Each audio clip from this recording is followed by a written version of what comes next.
The letter arrived at dusk, and the moment Alina Whitfield broke the wax seal, her hands began to shake. It was not fear of bad news that made her fingers tremble. It was the crest pressed into the red wax, a raven with its wings spread over a crown. Only one house in the entire county used that mark. The Ravenshallow family, the most powerful family for 100 miles, and one that had never once sent word to a poor seamstress living at the edge of Ashcombe village. She read the letter twice, standing in the doorway of her small cottage while the wind pulled at her shawl. The words were short and cold. She was summoned to dine at Ravenshallow Manor 3 days from now by order of Duke Alexander Ravenshallow himself. No reason was given, no explanation offered. Just a place, a time, and a signature that made her stomach twist with dread. Alina was not a woman who scared easily. She had buried a husband, raised herself out of debt with nothing but a needle and thread, and survived 2 winters that had taken stronger people than her. But this letter frightened her in a way nothing else had in years, because there was only one reason she could think of why a duke would summon a woman like her by name. Her late husband, Thomas, had died owing money to more people than she could count, and though she had spent 3 years paying off every debt she knew of, whispers in the village said the Ravenshallow estate had once done business with him too. If that was true, then this dinner was not an invitation. It was a demand for payment she did not have. She folded the letter carefully and placed it on the small wooden table beside her sewing basket, and she stared at it long after the candle had burned low, wondering what would happen to her if she could not pay whatever was owed. Would they take her cottage? Would they take the little she had left? She did not sleep that night, and when she finally did, her dreams were filled with tall iron gates and cold, judging eyes. The next morning, word had already spread through Ashcombe. It always did in a village this small. By the time Alina stepped outside to fetch water, 3 of her neighbors were already waiting near the well, pretending to be busy with their own buckets while they watched her with open curiosity. Mrs. Hartley, who ran the bakery and knew everyone's business before they knew it themselves, was the first to speak. She asked, in a voice loud enough for the whole street to hear, whether it was true that the Duke himself had sent for Alina. Alina answered as calmly as she could, saying only that she had received an invitation and did not yet know the reason for it. That answer satisfied no one, and by midday, half the village had their own theory about why a duke would want anything to do with a widowed seamstress. Some said she was being punished for her husband's debts. Others whispered that perhaps she had done something wrong without knowing it, some small mistake that had somehow reached the ears of nobility. A few of the older women, the ones who remembered old stories better than anyone, said quietly that sometimes the great houses called for ordinary people when they needed someone to blame for something that had gone wrong on their land. Alina tried not to listen to any of it, but the words followed her home like stray dogs, nipping at her heels no matter how fast she walked. She had exactly one dress that was fit to be seen in front of nobility, a deep blue gown she had made years ago for her own wedding, and had since altered twice to keep it wearable. She spent the following 2 evenings mending small tears in the fabric, and pressing it as best she could with a heated iron, though no amount of care could hide the fact that it was old and simple, nothing like what the ladies of a duke's household would wear. Her closest friend in the village, a quiet young woman named Charlotte who worked at the local inn, came to visit on the 2nd evening. Charlotte sat on the edge of Alina's bed and watched her work the needle through the hem of the blue dress, and after a long silence, she finally asked the question everyone in Ashcombe wanted answered. She asked if Alina was afraid. Alina did not look up from her sewing right away. When she finally spoke, her voice was steady, though her hands were not. She admitted that she was afraid, more afraid than she had been in a long time, but she also said that fear had never once fed her, clothed her, or kept a roof over her head. Only work had done that, and if fate had decided to test her once more, she intended to face it standing up rather than curled in a corner waiting for it to pass. Charlotte reached out and squeezed her hand, and for a moment neither of them said anything at all. Then Charlotte asked what Alina would do if the Duke truly did demand payment for old debts she could not cover. Alina set down her needle and looked at the small, worn cottage around her, the one thing in the world that was truly hers, the one thing her husband's mistakes had somehow left untouched. She said quietly that she did not know, but that she would rather hear the truth from the Duke's own mouth than live another week drowning in the village's guesses. The morning of the dinner arrived colder than expected, with a thin gray mist hanging low over the fields. Alina rose before the sun, bathed in water she had heated over the fire, and dressed slowly in the blue gown, taking care with every fold and every pin in her hair. She did not have jewelry beyond a small silver ring that had belonged to her mother, and she wore it now, more for comfort than for style. When she finally stepped outside, a modest carriage was already waiting for her, sent, the driver explained, directly from the manor. It was the first sign that this was no ordinary summons, for the Ravenshallow family did not typically trouble themselves to fetch guests from villages like Ashcombe. Alina climbed inside, her heart pounding harder with every turn of the wheels as the cottage, the well, and the familiar rooftops of her village disappeared behind her. The road to the manor wound through hills she had seen only from a distance her entire life, past orchards heavy with fruit and fields worked by tenants who tipped their hats respectfully as the carriage passed. She had heard stories of Ravenshallow Manor since she was a child, tales of grand halls and endless gardens, but nothing had prepared her for the sight of it rising out of the mist, its stone towers reaching toward a sky the color of ash. The carriage came to a stop before a set of iron gates taller than any building in her village. A servant in fine livery opened the door for her, offering a hand to help her down, though his expression remained carefully blank, giving nothing away about what waited inside.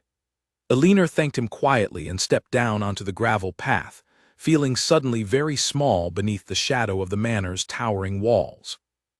As she walked toward the entrance, she noticed other carriages arriving as well, far grander than her own, carrying men and women dressed in silks and furs that cost more than she would earn in 10 years of honest work. None of them looked at her. Or rather, they looked at her exactly once, taking in her simple blue dress and her plain shoes, before turning away with the kind of polite disinterest that stung more than open insult ever could. A tall butler greeted her at the door and asked for her name. When she gave it, something flickered across his face, the briefest trace of surprise, quickly hidden behind practiced composure. He led her not toward the grand front hall where the other guests were gathering, but down a narrower corridor lined with paintings of stern-faced ancestors, their eyes seeming to follow her as she passed beneath them. Alina's heart beat faster with every step. She told herself this was simply how great houses handled guests they did not yet know, but a small, cold voice inside her whispered that something was wrong, that she had been separated from the others for a reason she had not yet been told. She thought of the whispers in the village, the talk of blame and debt, and she straightened her spine, determined not to let fear show on her face no matter what waited for her at the end of that corridor. The butler stopped before a set of tall wooden doors and knocked twice. A voice from within, low and sharp, called for them to enter. Alina took one steadying breath, smoothed the front of her old blue dress, and stepped through the doors into a room that would change the course of her entire life, though she had no way of knowing that yet. Inside, the dining hall stretched longer than her entire cottage, lit by dozens of candles, and lined with a table set for what looked like 50 guests. Every seat but one was already filled. Alina scanned the faces turned toward her, searching for any sign of welcome, and found none. At the head of the table sat a stern woman with silver hair pinned into a crown of braids, her eyes narrowing the moment they landed on Alina's worn shoes. The woman rose slightly from her chair, and in a voice that carried effortlessly across the entire hall, she announced to the room that their missing guest had finally arrived. Every head turned. Alina felt dozens of eyes move over her plain dress, her simple hair, her calloused hands folded in front of her, and she understood in that single frozen moment that whatever this dinner truly was, it had not been arranged for her comfort. The stern woman gestured toward an empty seat at the very far end of the table, tucked almost into the shadows near the servants' doorway, a chair noticeably plainer than every other seat in the hall. Alina walked the length of that long table under the weight of dozens of curious, judging stares, her chin held high even as her stomach twisted with dread. and she had no idea yet that the man she had truly been summoned to see had not even entered the room. Elinor sat down in the plain wooden chair at the far end of the table, and the moment she did, the low hum of conversation around her did not return to normal. Instead, it shifted into something quieter, something sharper, the kind of hush that comes right before people begin to talk about someone as if she is not sitting among them at all. The stern silver-haired woman at the head of the table was called Lady Margaret, and Elinor learned her name within the first few minutes simply by listening to how the other guests addressed her, always with a small bow of the head, always with careful respect. Lady Margaret was the Duke's aunt, and it became clear very quickly that she considered herself the true mistress of Ravenshallow Manor, whether the Duke agreed or not. Servants moved along the table with silver trays, setting dishes in front of each guest with practiced precision, yet when they reached Elinor, the plate placed before her was noticeably smaller, the portion noticeably plainer than what had been given to the guests seated closer to Lady Margaret. Elinor said nothing. She had grown up learning to notice such things without reacting to them, and she told herself that perhaps it meant nothing at all, that perhaps she was imagining slights where none were intended. But then Lady Margaret's voice rang out again, cutting cleanly through the low murmur of the hall. She asked, in a tone that pretended at friendliness while carrying something far colder underneath, whether their new guest would care to share which family she came from. The question hung in the air, and every face at the table turned toward Elinor at once. Elinor answered honestly, saying that she was the daughter of a farmer from Ashcombe and the widow of a merchant who had passed several years ago. She kept her voice steady, refusing to let it shake, though she felt the weight of every stare pressing down on her like a physical thing. A ripple of quiet laughter moved down the table, polite enough to pretend it was nothing, cruel enough that Elinor understood exactly what it meant. Lady Margaret smiled, the expression not reaching her eyes, and remarked that it was rare indeed for a farmer's daughter to be invited to dine at Ravenshallow Manor, rarer still for such a guest to be seated among lords and ladies who had known this house for generations. A young man seated near Lady Margaret, introduced to Elinor only as Lord Nathaniel, leaned forward with an amused smile and asked whether she had ever used a proper dining set before, gesturing toward the array of silver forks and knives arranged beside her plate.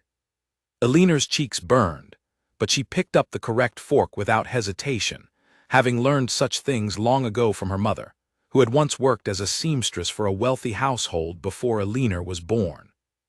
Her calm only seemed to irritate them further. Lady Margaret's smile thinned, and she remarked, loudly enough for the entire hall to hear, that it was refreshing to see someone of such humble origin adapt so quickly, as though she had expected Elinor to fumble and embarrass herself, and was almost disappointed when she had not. The conversation moved on, but not away from Elinor. Every few minutes, someone found a new way to remind her that she did not belong among them.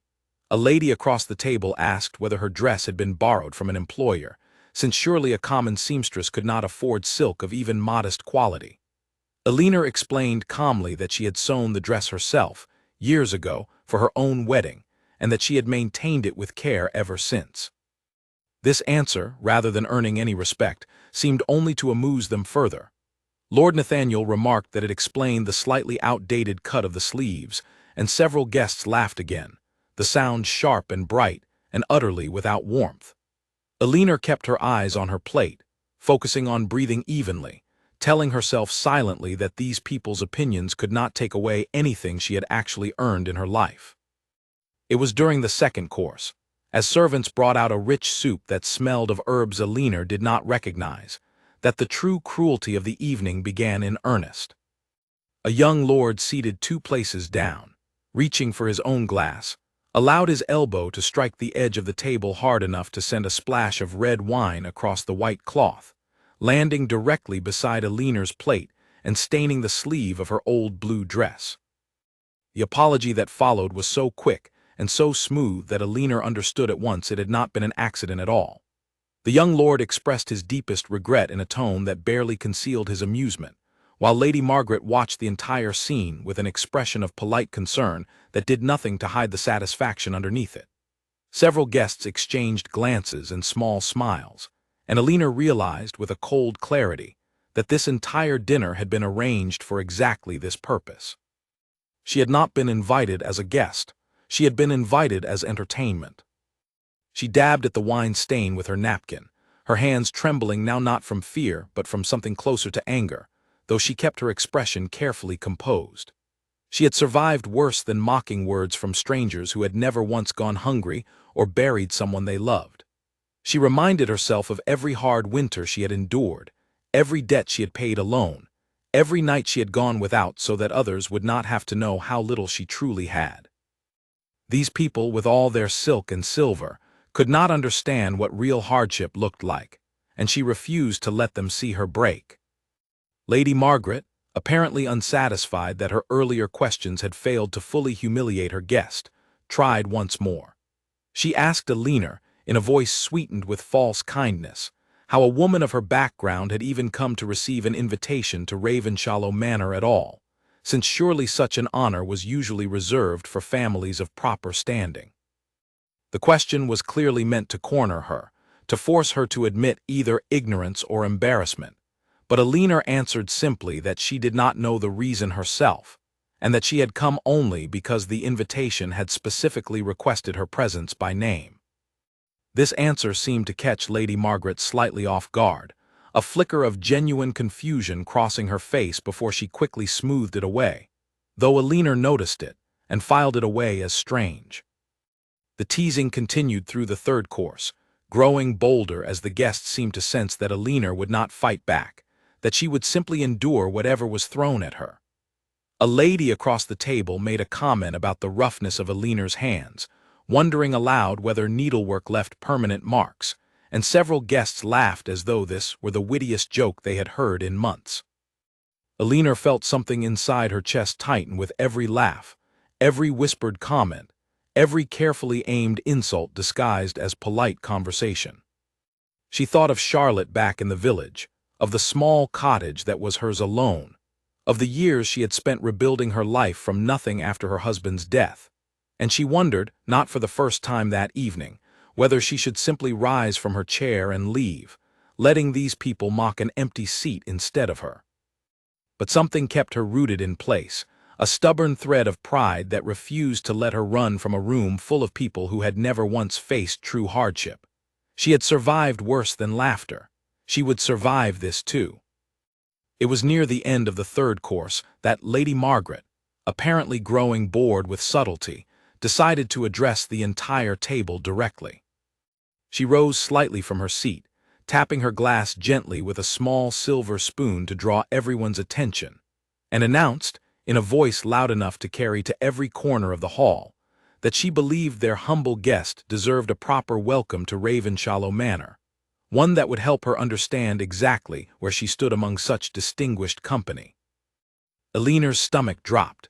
She had endured whispers and small cruelties all evening, but something in Lady Margaret's tone told her that whatever came next would be far worse, far more deliberate, and far more public than anything that had happened so far. The guests around the table leaned forward slightly, sensing entertainment, their eyes gleaming with the particular excitement of people who enjoy watching someone weaker than themselves suffer for their amusement. Lady Margaret gestured toward a servant standing near the far wall, who nodded and disappeared through a side door. A strange, uncomfortable silence settled over the hall as everyone waited to see what she had planned, and Alina sat perfectly still, her hands clenched in her lap beneath the table, bracing herself for whatever humiliation was about to unfold in front of an entire room of strangers who had already decided she was beneath them. While the servant was gone, Lady Margaret continued speaking, turning her attention fully to Alina now, addressing her directly instead of speaking about her to the rest of the table. She asked whether Alina understood the honor of sitting beneath the same roof as families whose names appeared in the oldest records of the kingdom, families who had held land and title long before Ashcombe had even earned a name on any map. Alina answered quietly that she understood the house was old and respected, though she did not believe age or title made a person more worthy of kindness than another. The answer drew a sharp intake of breath from several guests, as though Alina had said something scandalous simply, by suggesting that worth might exist outside of bloodlines and titles. Lord Nathaniel let out a short laugh and remarked that their guest apparently believed herself a philosopher as well as a seamstress, and the table dissolved into another round of laughter, though this time it carried a slightly harder edge, as though her quiet defiance had annoyed them more than her earlier silence ever could. Lady Margaret's smile grew thinner still. She reminded Eleanor, in a voice that had lost most of its earlier sweetness, that opinions were a luxury usually reserved for those who had earned the right to hold them through service, sacrifice, or standing, none of which, she implied clearly, a village seamstress could claim to possess. Eleanor felt her jaw tighten, but she held her tongue, reminding herself once again that anger given voice in this room would only be used as further proof of everything they already believed about her. The servant returned a few moments later carrying a small wooden bowl, which he set before Lady Margaret with a respectful bow before retreating back to his place along the wall. Lady Margaret lifted the bowl herself, and to the visible confusion of several guests, walked the length of the table until she stood directly behind Eleanor's chair. The hall had gone almost completely silent now, every eye fixed on the two women, one standing, one seated, framed by the flickering candlelight. Lady Margaret explained, her voice carrying easily across the hushed room, that it was tradition in great houses to test the character of unfamiliar guests, and that she intended to offer Eleanor a simple task, one that would reveal, she said, whether their guest possessed the manners befitting the company she now found herself among.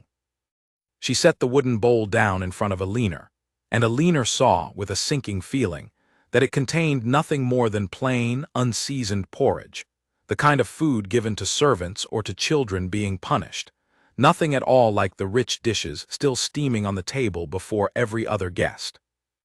The implication was unmistakable, and it landed exactly as Lady Margaret intended. A wave of soft, cruel laughter moved through the hall, and Eleanor felt her face burn with a shame so sharp it nearly stole the breath from her lungs. She looked down at the plain bowl, then up at Lady Margaret's expectant, satisfied expression, and understood that she was being asked, in front of dozens of strangers, to eat like a servant while everyone else feasted like royalty, simply because her hands were rough and her dress was old. For a long moment, Eleanor did not move at all. She thought of her mother, who had once told her that dignity was not something other people could give or take away, that it lived inside a person regardless of what bowl sat in front of them or what clothes covered their shoulders. She thought of every hard year she had survived, every insult she had swallowed in silence simply to keep her small cottage and her small, honest life intact. And she thought, with a flicker of something close to defiance, that she had not traveled all this way, endured an entire evening of quiet cruelty, only to be broken by a bowl of porridge in front of people who had never once known real hunger. She reached for the spoon resting beside the bowl, and for one terrible moment it seemed as though she might actually lift it, might actually give Lady Margaret exactly the victory she wanted. But instead, Eleanor set the spoon down gently beside the bowl, rose from her chair with quiet, deliberate grace, and said, in a voice far steadier than she felt, that she had traveled a long way to attend this dinner, and that she believed her presence here deserved either genuine welcome or honest dismissal, but not mockery dressed up as tradition. The hall fell into stunned silence. No one, it seemed, had expected the quiet seamstress from Ashcombe to speak at all, let alone with such calm, unshaken conviction. Lady Margaret's expression flickered, surprise briefly breaking through her composed cruelty, before hardening once again into something colder, something more dangerous. It was at that exact moment, with Eleanor standing at the far end of the table and Lady Margaret towering over her with the untouched bowl of porridge between them, that the great doors at the end of the hall swung open with a heavy, echoing sound that silenced every remaining whisper in the room. Every head turned at once, and Eleanor, still standing, still trembling with a mixture of anger and fear she refused to let show on her face, turned as well, unsure whether whoever had just entered would make this terrible evening better or infinitely worse. The man who stood framed in the doorway was not what Eleanor expected. He was tall, broad-shouldered, dressed simply for someone of his rank, in dark travel clothes rather than the fine silks worn by the guests seated around the table. A thin scar ran along the edge of his jaw, pale against his weathered skin, the kind of mark that suggested a life that had not always been spent within the safety of grand halls like this one. His eyes swept the room once, taking in the scene before him with a sharpness that made several guests suddenly find their plates far more interesting than the door. A murmur moved through the hall, and Alina heard the name whispered from several directions at once. Duke Alexander. He had arrived late, later than anyone apparently expected, and from the surprise on Lady Margaret's face, later than she had planned for as well. Alexander stepped further into the hall, his gaze moving briefly over the assembled guests before landing, and staying on the far end of the table, where Alina still stood beside her untouched bowl of porridge, her sleeve stained with wine, her face flushed with a shame she had not yet managed to hide.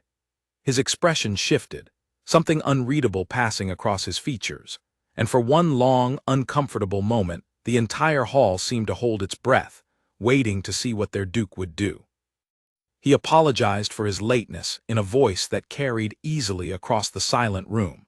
explaining briefly that matters at the northern border had delayed his return longer than expected. It was a simple, practical explanation, the kind any host might offer, and yet something in his tone suggested he was not truly focused on the apology at all. His eyes kept drifting back toward the far end of the table, toward the woman standing awkwardly beside a bowl clearly meant for servants. Then he asked a question that seemed to catch everyone in the room off guard. He asked why his most important guest was seated at the very foot of the table, in a chair plainer than every other seat in the hall, with a meal fit for punishment rather than celebration set before her. The words landed like a stone, dropped into still water. Lady Margaret's composure cracked visibly for the first time all evening, her mouth opening and closing once before she managed to recover enough to explain that she had simply been unaware of any special significance attached to their guest, that the seating had been arranged according to usual custom for unfamiliar visitors. Alexander did not appear satisfied with this explanation. He walked the length of the table himself, past guests who straightened in their seats and lowered their eyes as he passed, until he reached Alina's chair. He looked at the wine stain on her sleeve, at the plain bowl of porridge sitting untouched in front of her, and something hardened in his expression, something that made even Lord Nathaniel shift uncomfortably in his seat. He asked Alina directly whether she had been treated well since her arrival, and for a long moment, Alina did not know how to answer. Every instinct told her to say yes, to smooth over the evening's cruelty and avoid drawing further attention to herself, especially in front of a man whose power over her life she still did not fully understand. But something about the steadiness in his gaze, the genuine concern beneath his composed exterior, made her decide, for perhaps the first time all evening, to answer honestly. She said, quietly but clearly, that she had been made to feel very unwelcome, and that she did not yet understand why she had been summoned to this house at all. Her voice did not waver, though she felt the weight of Lady Margaret's furious stare boring into the side of her face. Alexander's jaw tightened. He turned to address the entire hall, his voice carrying an authority that silenced even the faint whisper of servants moving near the walls.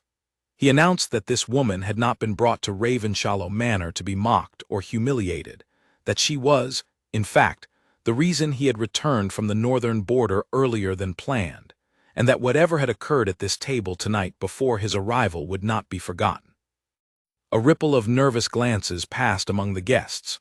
No one, it seemed, had expected such a direct and public rebuke, least of all Lady Margaret, whose face had gone pale beneath her carefully applied powder. She opened her mouth as though to offer some defense, but Alexander did not give her the chance. He turned back to Alina and extended his hand, asking whether she would honor him by taking the seat beside his own, at the head of the table, where the guest of true importance belonged. Alina hesitated only a moment before placing her hand in his, allowing him to lead her the full length of the hall, past every guest who had laughed at her only minutes before, past Lady Margaret, who stood frozen and silent as they passed. The walk felt endless, the eyes of dozens of strangers following her every step, but this time, She did not feel small beneath their stares. She felt, for the first time that evening, as though the ground beneath her feet had finally steadied. Alexander pulled out the chair directly beside his own and waited until she was seated before taking his place. A servant appeared almost instantly to replace her plain bowl with a proper setting, matching the fine dishes already prepared for the other guests. The wine stain on her sleeve remained, a small, visible reminder of what she had endured, but no one dared laugh about it now, not with the Duke himself seated at her side, his expression still carrying the sharp edge of barely restrained anger. The rest of the table struggled visibly to resume their earlier conversations, though the easy cruelty that had filled the hall only minutes before had evaporated entirely, replaced by careful, nervous politeness. Guests who had openly mocked Aliner's dress and manners now avoided her eyes entirely, suddenly finding their meals far more interesting than the woman they had spent the evening humiliating. Lady Margaret, forced to return to her own seat, sat rigid and silent, her earlier confidence replaced by something colder, something calculating. Aliner noticed the way her eyes kept flicking toward Alexander, then toward herself, as though trying to piece together a puzzle she had not expected to encounter tonight. Whatever reason Alexander had for summoning Aliner, it was clear that even his own aunt had not been fully informed of it, and that realization seemed to trouble Lady Margaret far more than anything else that had happened all evening. Throughout the remainder of the meal, Alexander said little, though he made certain, with quiet, deliberate courtesy, that Aliner's plate was never empty, that her glass was refilled promptly, that she was included, gently but firmly, in whatever conversation drifted near their end of the table. He did not explain, not yet, why he had summoned her, and Aliner found herself too unsettled by the sudden shift in her circumstances to ask directly, though the question burned steadily in the back of her mind with every passing minute. She studied him carefully whenever she thought he was not looking, trying to understand this man who had walked into a room full of nobility and, without hesitation, chosen to defend a stranger from Ashcombe over the comfort and pride of his own family and guests. There was something familiar about the shape of his jaw, something about the quiet, steady way he carried himself that tugged faintly at the edge of her memory, though she could not place where she might have seen such a man before. Surely, she told herself, she would remember meeting a duke. As dessert was served, a delicate arrangement of fruit and sweet cream that Aliner barely tasted, Alexander finally leaned slightly toward her and spoke in a voice pitched low enough that only she could hear. He said that he owed her an explanation, and that he intended to give her the full truth, but not here, not in front of a table full of curious guests who would only twist whatever they overheard into gossip by morning. He asked if she would agree to speak with him privately once the dinner had concluded. Aliner's heart pounded at the request, uncertainty and curiosity tangled together in her chest. She thought briefly of Charlotte's question back in the village, of whether she was afraid, and she realized that whatever fear she had carried into this manner had shifted into something else entirely, something closer to a desperate need to finally understand why her name, of all the names in the kingdom, had been written onto that sealed letter. She agreed quietly, and Alexander gave a small, almost relieved nod before turning his attention back to the guests still watching them with poorly disguised curiosity. The remainder of the dinner passed slowly, every minute stretching longer than the last as Aliner waited for the meal to finally end, for the guests to finally rise from their seats and disperse into the manor's many halls and drawing rooms. When at last the final course was cleared, and guests began rising from the table, murmuring polite farewells to one another while stealing glances toward Aliner and Alexander,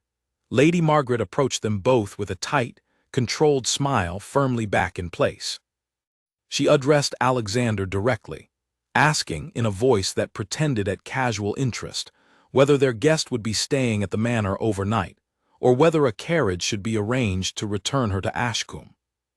Alexander answered simply that Aliner would remain at the manor for the time being, as there were matters that needed to be discussed privately before any decisions about her return could be made. Lady Margaret's smile did not waver, but Aliner caught the brief flash of something sharper beneath it, something that told her this conversation was far from over, and that whatever secrets this house held, Lady Margaret intended to fight to keep them buried. As the last of the guests filed out of the hall, their voices fading into the wide corridors beyond, Alexander turned to Alina and asked if she would follow him.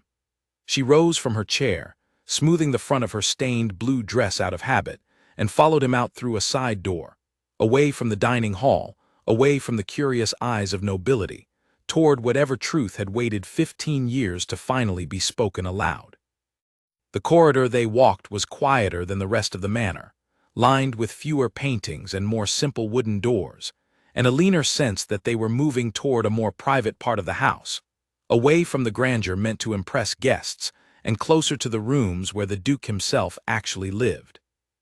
Her pulse quickened with every step, uncertainty and anticipation mixing together, until she could hardly tell one feeling from the other. Alexander walked slightly ahead of her, his pace steady but unhurried, and once, just once, he glanced back over his shoulder to make sure she was still following, his expression unreadable in the dim candlelight of the corridor. Alina said nothing, saving her questions for whatever room waited at the end of this quiet hallway, sensing somehow that the answers she had been searching for since that letter first arrived at her cottage door were now only moments away. Behind them, back in the emptying dining hall, Lady Margaret remained a moment longer than the other departing guests, watching the doorway through which Alexander and Alina had disappeared with an expression that had hardened into something far colder than simple curiosity.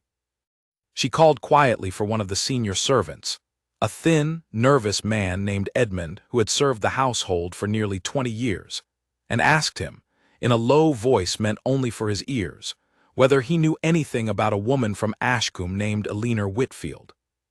Edmund hesitated, glancing toward the corridor before answering carefully that he knew nothing beyond what the rest of the staff had gathered that afternoon, that the Duke had personally reviewed the guest list 3 days earlier, and had insisted, against the usual custom, that this particular name be added despite Lady Margaret's own list already being finalized.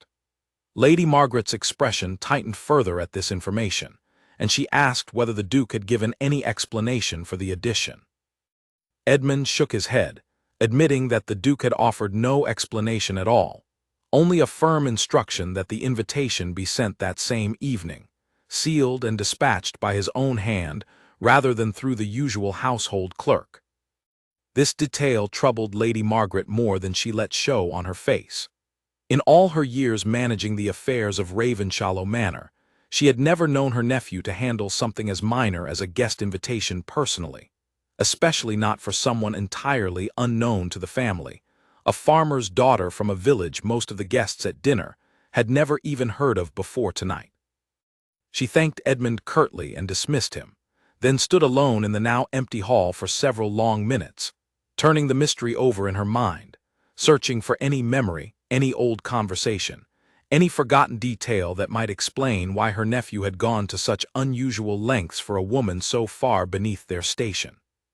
She thought back over the years, sifting through memories of Alexander as a younger man, before he had inherited the title, before responsibility had settled onto his shoulders and hardened the easy warmth he had once carried more openly. She remembered, faintly, a period many years ago when he had vanished from the estate for several weeks during a particularly brutal winter, returning gaunt and quiet, refusing to speak of where he had been or what had happened to him during that time. She had assumed, as had most of the household, that it had simply been another of his restless journeys, the kind young men of privilege sometimes took to prove something to themselves before duty claimed the rest of their lives. She had never once connected that disappearance to anything meaningful, had never once thought to ask further questions, and now, standing alone in the darkened hall, she found herself wondering with a growing unease whether that forgotten winter held the key to everything happening tonight. Meanwhile, further down the quiet corridor, Alexander and Alina reached a heavy wooden door at the very end of the hallway, set apart from the rest of the manor's grand rooms, tucked into a corner that clearly saw far less traffic than the dining hall or the drawing rooms nearer the entrance. Alexander paused before it, his hand resting briefly on the handle, and for the first time since he had entered the dining hall, Alina saw something flicker across his composed expression that looked almost like nervousness, an emotion she had not expected to see on the face of a man who commanded an entire estate with such easy authority.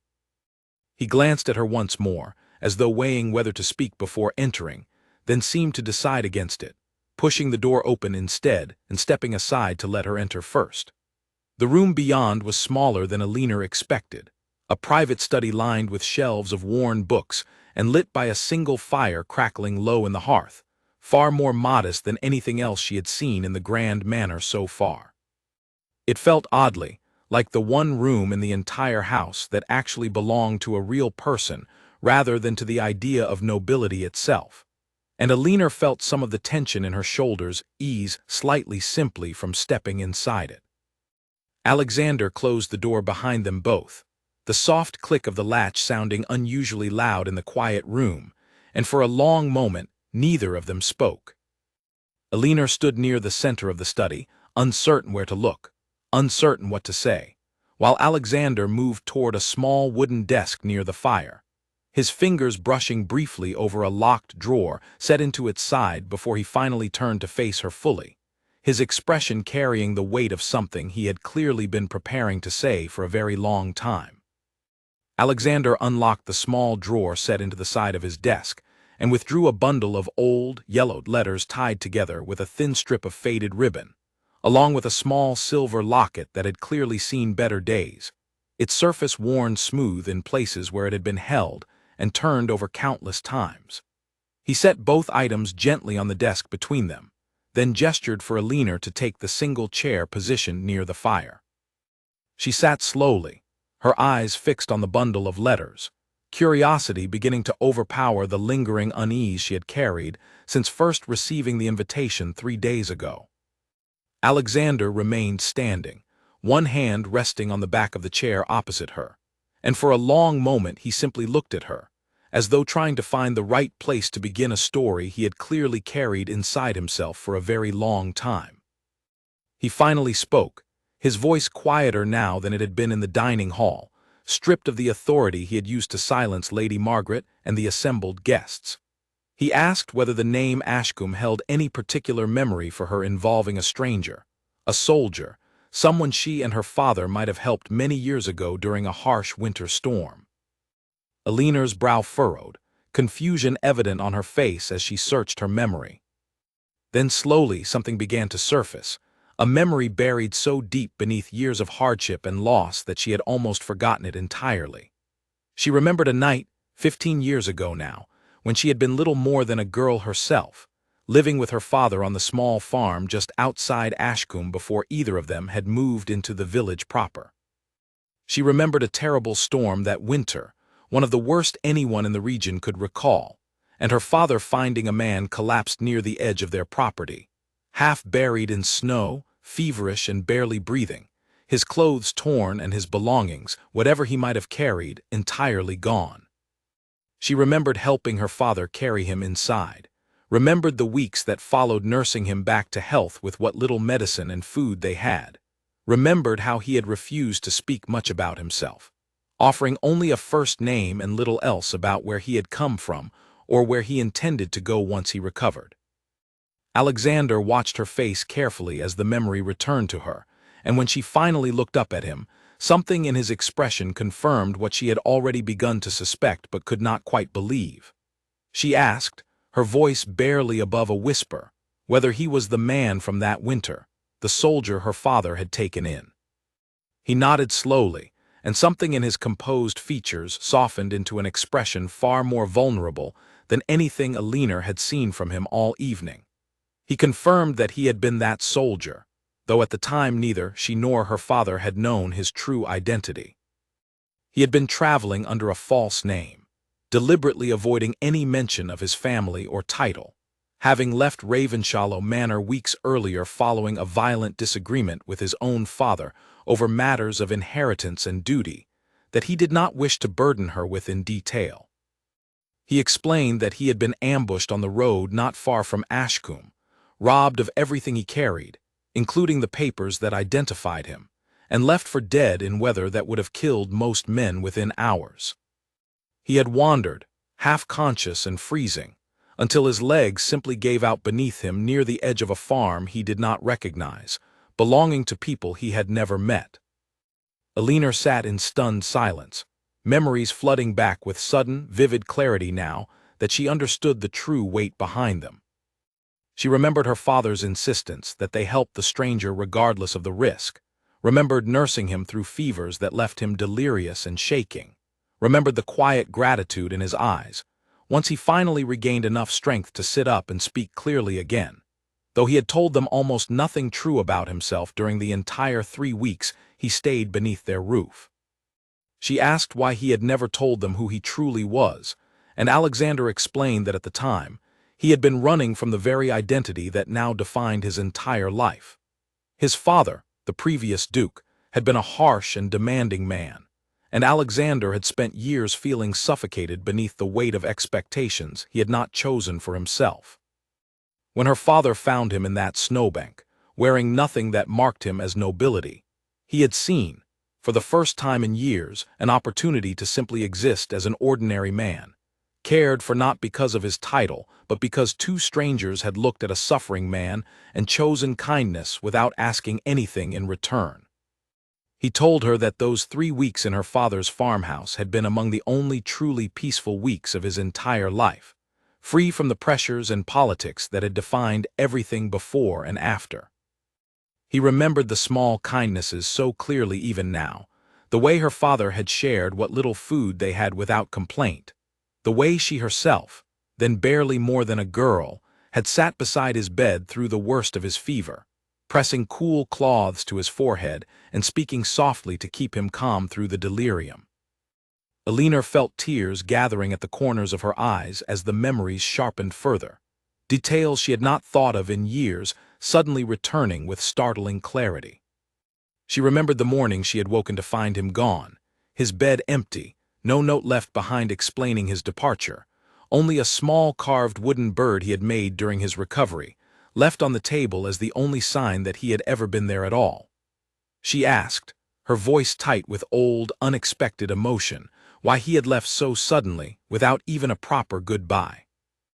Alexander's expression turned somber as he explained that word had reached him, through a passing traveler who recognized him despite his attempts to remain hidden, that his father had fallen gravely ill, and that the estate desperately needed him to return before matters of succession were forced into chaos. He had left before dawn specifically to avoid a painful farewell, believing at the time that a clean break would be easier for everyone involved, including himself. He admitted now, with visible regret, that it had been a mistake, one of many he had made in the years since, driven by grief and duty rather than clear thinking. He explained that by the time he returned to full health and situation at the estate had stabilized enough for him to consider returning to Ashcombe to properly thank the family who had saved his life. Nearly a year had already passed. When he finally sent word to the farm, the messenger returned with news that shattered whatever plan he had formed. Her father, Alina's father, had passed away suddenly from illness, and the small farm had been sold to cover unexpected debts, its former occupants scattered and untraceable through any records the messenger could access. Alina absorbed this information slowly, memories of her father's death from all those years ago mixing painfully with this new revelation about the timing of it all. She had never known that someone had come searching for them during that terrible period of her life, had never imagined that the quiet stranger she and her father had nursed back to health had spent even a moment thinking of them again after he vanished into the snow that final morning. Alexander continued, explaining that he had assumed, wrongly, that the trail had gone permanently cold, that whatever family remained had moved on entirely, perhaps out of the region altogether, and that continuing to search would only stir up grief better left undisturbed. He had inherited the dukedom shortly afterward following his father's death, and the demands of managing an entire estate, along with the political complications that came with sudden, unexpected leadership, had consumed nearly every waking hour for years that followed, leaving little room for a search he had already convinced himself was hopeless. It was only recently, he explained, gesturing toward the bundle of letters still resting on the desk between them, that circumstances had changed enough to reopen the search in earnest. Alina glanced toward the letters, questions building rapidly in her mind now, questions about what exactly had changed, about how her name had finally reached him after 15 years of silence, and about what he intended to do now that the truth had finally been spoken aloud between them. Alexander picked up the bundle of letters and untied the faded ribbon carefully, spreading several of them across the desk, so Alina could see the dates written in the corner of each page, stretching back nearly 2 years. He explained that his renewed search had begun almost by accident, when a steward reorganizing old estate records had come across a nearly forgotten ledger from the year of his father's death, one that listed small transactions made by the household during that period, including a modest sum paid to a farmer near Ashcombe for goods delivered the previous winter. The name on that ledger entry had been her father's, and seeing it again after so many years had struck Alexander with a force he had not expected, reopening a wound he had long convinced himself was closed. From that single ledger entry, he had begun writing letters, first to the local parish registry near Ashcombe, then to neighboring villages, then to anyone who might remember a farming family that had once lived on the outskirts of the region. Many of the letters, he admitted, had returned with no useful information at all, dead ends that led nowhere, or worse, second-hand rumors that turned out to be entirely false. He confessed that there had been long stretches, sometimes many months at a time, when he had nearly abandoned the search altogether, convinced that whatever family had once shown him such extraordinary kindness had either moved far beyond his reach, or, worse, had not survived the hardships that so often followed the loss of a farm and its income. It was a letter from a parish clerk in a neighboring county, received only a few months earlier, that finally broke the search open. The clerk remembered a young woman matching Alina's description who had married a merchant and moved to Ashcombe village itself following her father's death, and though the clerk could not provide a current address, the information had been enough for Alexander to send a quiet, careful inquiry directly to the village, disguised as a routine matter of local commerce, so as not to draw unwanted attention before he was certain he had found the right person.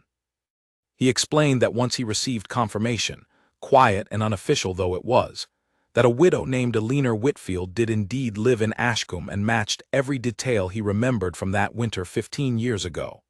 He had made the decision to summon her directly rather than send another intermediary, wanting, after so many years of searching, to finally see her face himself and confirm the truth with his own eyes rather than trust it to another letter or another stranger's account.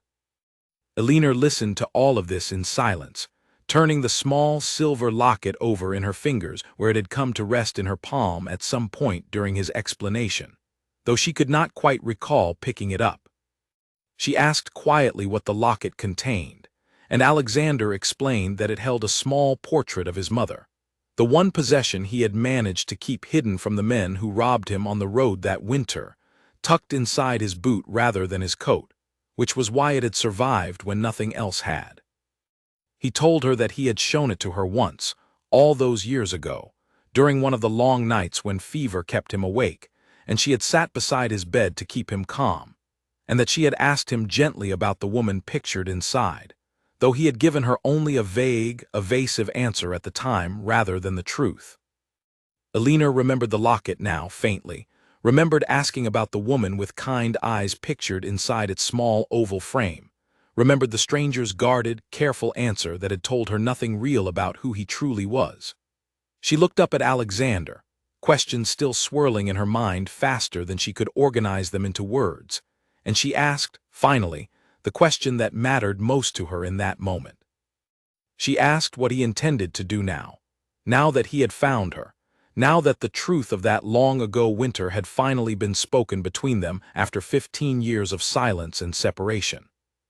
Alexander was quiet for a long moment, his gaze steady on hers, and Alina could see him weighing his words carefully, as though the answer he was about to give had been rehearsed many times in his mind over the months of searching, yet still felt fragile now that the moment to actually speak it had finally arrived. Alexander finally spoke, his voice carrying the same quiet weight he had used to explain his search. though now it carried something closer to hope. A fragile, careful hope that seemed almost foreign on the face of a man who commanded an entire estate. He told Alina that he owed her family a debt he could never truly repay.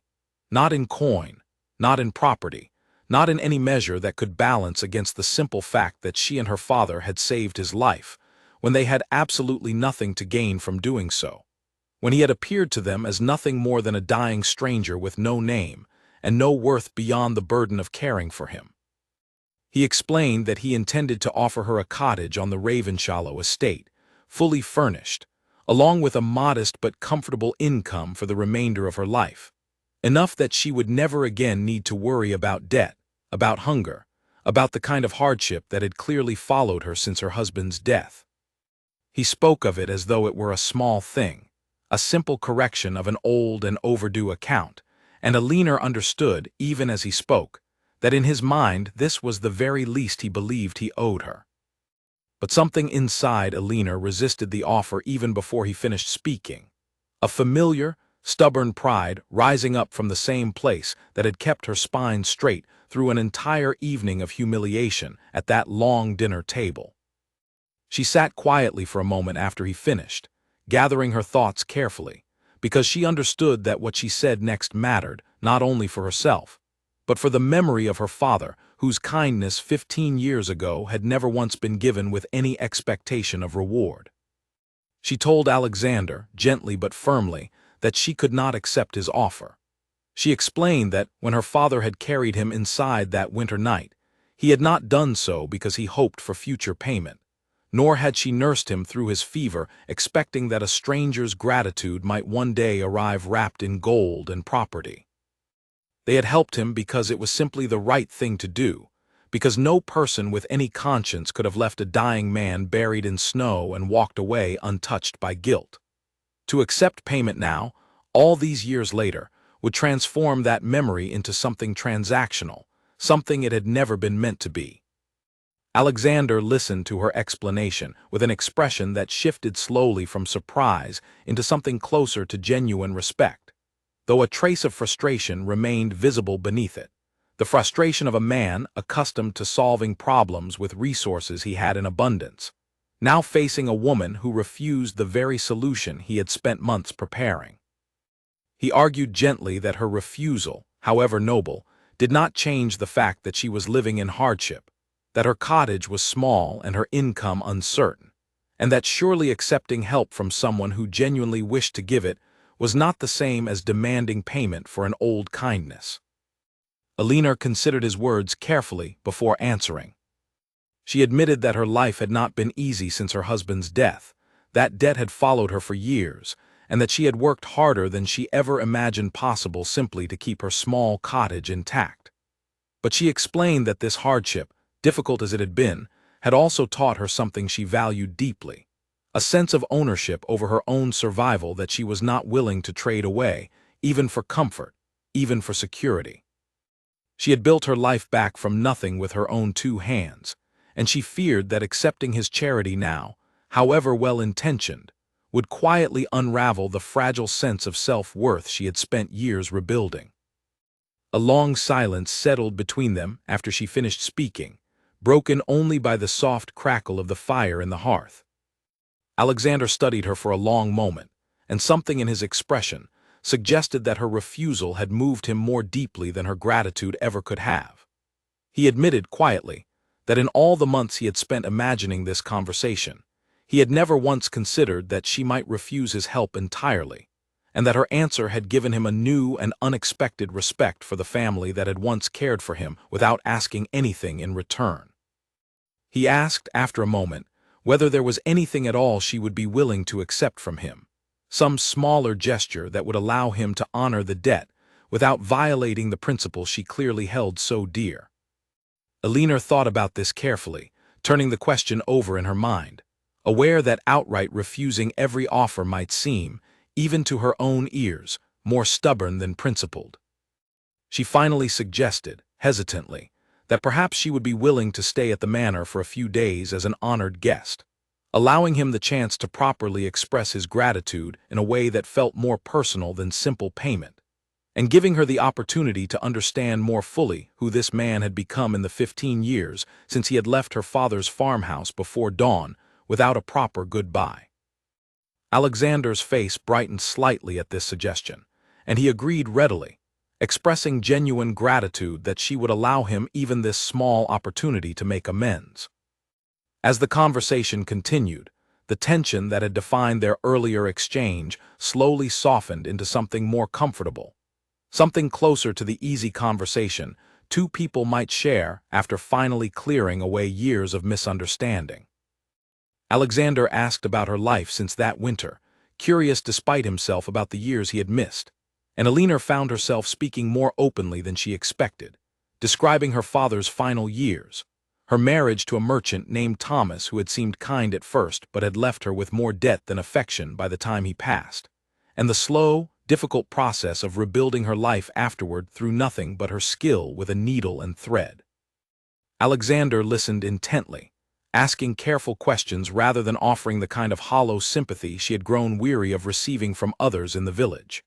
He told her, in turn, about the years since his father's death, about the weight of managing an estate that demanded constant attention, about the political marriages he had avoided, and the quiet loneliness that had settled over him despite being surrounded always by people eager for his attention and favor.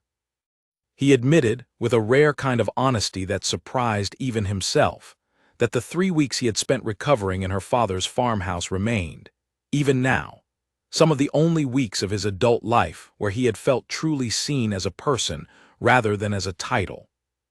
As their conversation stretched on, the fire in the hearth burning lower, Alina found herself studying Alexander's face with new eyes, seeing past the scar along his jaw and the composed authority he carried so naturally, to the same quiet, grateful young man who had once carved a small wooden bird for her out of nothing more than boredom and gratitude during his recovery. She realized, with a strange, unexpected warmth settling in her chest, that some essential part of that stranger had remained inside this powerful, unfamiliar Duke sitting across from her now. Eventually, a soft knock interrupted their conversation, and a servant entered to inform Alexander that Lady Margaret wished to speak with him regarding matters that could not wait until morning. Alexander sighed, clearly reluctant to end their conversation, and rose from his chair, promising Alina that a proper room would be prepared for her immediately, along with anything she might need during her stay. He asked, before leaving, whether she truly felt comfortable remaining at the manor given the treatment she had received at dinner, and Alina, drawing on the same quiet resolve that had carried her through the entire evening, assured him that she was not so easily frightened away, not after everything she had already survived in her life.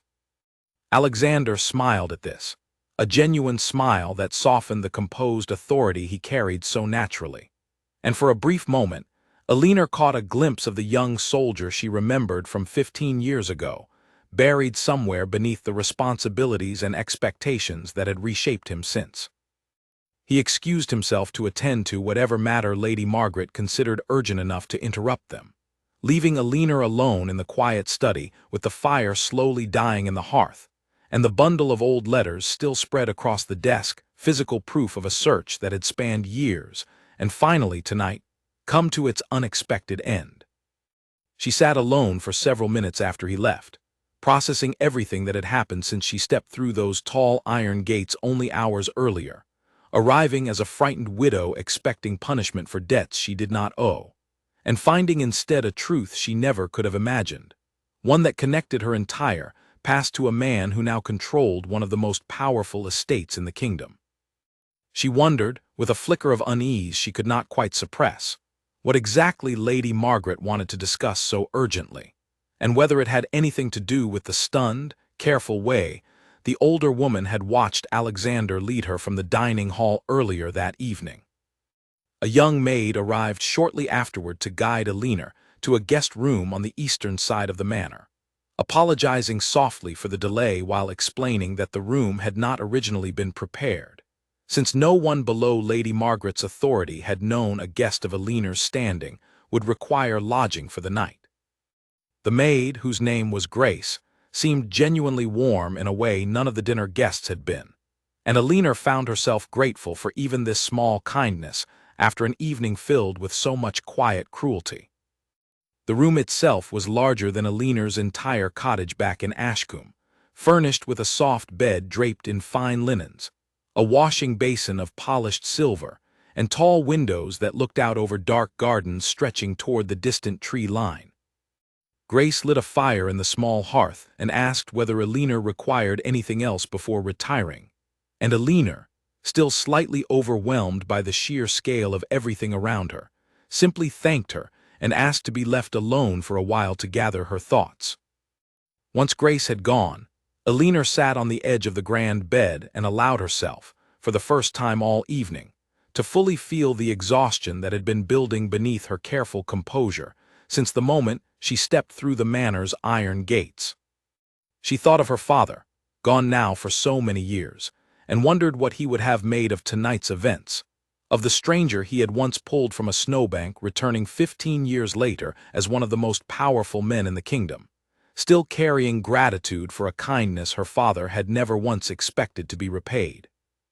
She thought, too, of her husband Thomas, whose debts had shaped so much of her adult life, and felt a strange, complicated grief settle over her, not for the man himself, whom she had long ago stopped mourning in any deep way, but for the years of hardship his choices had forced upon her, years she might have spent differently had circumstances been kinder. She wondered whether her father, watching from wherever he now rested, felt any satisfaction in seeing his daughter seated at last beside the very man his simple act of kindness had once saved. Her thoughts drifted eventually to Alexander himself, to the quiet vulnerability she had glimpsed beneath his composed authority during their conversation in the study. She found herself replaying certain moments from their exchange, the way his voice had softened when describing his loneliness despite his wealth and position, the genuine warmth in his eyes when she had refused his offer of property and income, choosing instead the simpler gift of his company and gratitude. It struck her as strange, this growing curiosity she felt toward a man she had known, in truth, for only a matter of hours, though the connection between them stretched back 15 years to a winter she had never forgotten. Elsewhere in the manor, in a private drawing room far removed from the guest quarters where Alina now rested, Alexander faced his aunt across a small table, her expression carefully controlled, though the tension in her shoulders betrayed the depth of her agitation. Lady Margaret wasted no time with pleasantries, asking directly why he had gone to such extraordinary lengths for a woman from Ashcombe, why he had personally arranged an invitation, why he had interrupted an entire dinner of distinguished guests to seat a farmer's daughter at the head of the table beside him. Alexander considered how much to reveal, aware that Lady Margaret's reaction to the full truth remained uncertain, and eventually settled on offering a simplified version of the story, explaining only that Alina's family had once shown him great kindness during a difficult period of his youth, and that he intended to properly honor that debt now that he had finally located her. He did not mention the specific details of his disappearance all those years ago, sensing, correctly, that Lady Margaret already knew more about that period than she had ever openly discussed with him. Lady Margaret's expression flickered at this partial explanation, and for a moment, something like recognition passed across her features before she smoothed it away once more into careful neutrality. She asked whether this debt required such a public display, such an obvious elevation of status that would surely provoke gossip throughout the entire county by morning. Alexander answered firmly that he cared little for gossip when weighed against the simple matter of doing right by someone who had once saved his life, without expecting anything in return. The conversation grew tense as Lady Margaret pressed further, questioning whether Alexander fully understood the political consequences of elevating an unknown commoner so publicly, reminding him of the marriage alliances still being quietly negotiated on his behalf, alliances that could be jeopardized by any hint of scandal involving an unmarried widow suddenly seated at his personal request. Alexander's patience visibly thinned as the conversation continued, and he reminded his aunt, with quiet but unmistakable firmness, that decisions regarding his own household and his own gratitude remained entirely his to make, regardless of whatever political calculations she preferred to weigh them against. Lady Margaret eventually relented, though the careful, controlled expression on her face as she excused herself from the drawing room suggested that she had not truly accepted his explanation, that some deeper concern still lingered unaddressed beneath her composed exterior. She walked slowly back toward her own private chambers, her mind turning over fragments of memory from that long-ago winter, growing more certain with every step that the mystery of tonight's events reached back further and touched closer to secrets of her own than her nephew currently realized. Morning arrived at Ravenshallow Manor with pale sunlight breaking through the mist that had hung over the estate the previous day, and Alina woke in the grand guest room feeling more rested than she had expected after such an unsettling evening. Grace arrived shortly after sunrise with a simple breakfast and a fresh dress, explaining apologetically that Lady Margaret had insisted proper attire be provided for their guest, though the gesture felt less like kindness and more like quiet correction of the previous night's public embarrassment. Alina dressed carefully, running her fingers over fabric finer than anything she had owned in years, and found herself wondering, as she studied her reflection in the tall mirror, how strange it felt to see herself dressed as someone who might actually belong within these walls. She pushed the thought aside quickly, reminding herself that appearances changed nothing about who she truly was, nor about the uncertain path that still lay ahead of her during this unexpected stay at the manor. She found Alexander waiting for her in a small breakfast room overlooking the gardens, and he rose immediately when she entered, pulling out a chair for her with the same careful courtesy he had shown throughout their conversation the previous night. He asked how she had slept, and Alina admitted honestly that sleep had come slowly, her mind too full of everything that had happened since the letter first arrived at her cottage door. Their conversation over breakfast felt easier than she expected, the formal distance of the previous evening softened by daylight and the quiet privacy of the small room. Alexander asked about her work as a seamstress, genuinely curious about the skills she had built for herself over the years, and Alina found herself describing her craft with more pride than she usually allowed herself to show, explaining the careful precision required in fine embroidery, the satisfaction of transforming worn, damaged fabric into something wearable again through patient, careful work. He listened with real attention, occasionally asking questions that revealed genuine interest rather than polite obligation, and Alina began to understand more clearly why he had captured her father's sympathy all those years ago, even as an anonymous, half-frozen stranger. There was something in his manner, a quiet thoughtfulness beneath the composed authority of his title, that made it easy to imagine the frightened, grateful young man he must have been during those 3 weeks of recovery in her father's farmhouse. Their breakfast was interrupted, however, by the arrival of a servant informing Alexander that urgent matters regarding the northern border required his immediate attention in the estate office. He apologized to Alina, clearly reluctant to leave, and suggested that she might enjoy exploring the manor's gardens while he attended to his duties, promising to rejoin her as soon as possible. Alina agreed, grateful for the chance to walk somewhere quiet and gather her thoughts away from the watchful eyes of the household staff. The gardens proved even more beautiful than she had glimpsed from her window that morning, winding paths lined with carefully tended flower beds and tall hedges shaped into elegant curves, all of it maintained with a level of care that spoke to generations of wealth and attention. Alina walked slowly, breathing in the crisp morning air, allowing herself, for the first time since her arrival, to simply enjoy a moment of peace without the weight of judgment pressing down on her from every direction. She had not walked far before she encountered Lady Margaret, seated on a stone bench near a small fountain, apparently waiting, though whether by coincidence or design, Alina could not immediately tell. Lady Margaret's expression carried none of the sharp cruelty from the previous evening's dinner, replaced instead by something more careful, more calculating, an expression that made Alina instinctively wary despite the softer tone in which the older woman greeted her. Lady Margaret invited Alina to sit, and after a brief hesitation, Alina accepted, settling onto the far end of the stone bench while maintaining a careful, respectful distance. Lady Margaret began by offering something that almost resembled an apology for the previous evening, acknowledging that the dinner had perhaps been arranged with insufficient consideration for their guests' comfort, though her tone remained too measured, too controlled, to feel entirely genuine. Alina accepted the near apology graciously, though she remained guarded, sensing that Lady Margaret had not sought her out simply to smooth over hurt feelings. Her suspicion proved correct when Lady Margaret's next question shifted the conversation entirely, asking, with careful casualness, exactly how Alina's father had come to know her nephew all those years ago, and what precisely had occurred during whatever time they had spent together. Alina answered carefully, offering only the same simple version of events Alexander had shared with his aunt the previous night,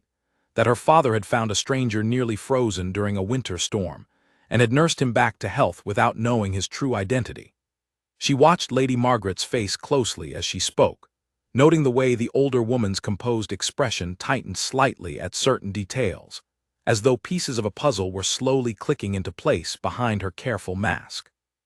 Lady Margaret was quiet for a long moment after Alina finished speaking, staring toward the fountain with an expression Alina could not quite read.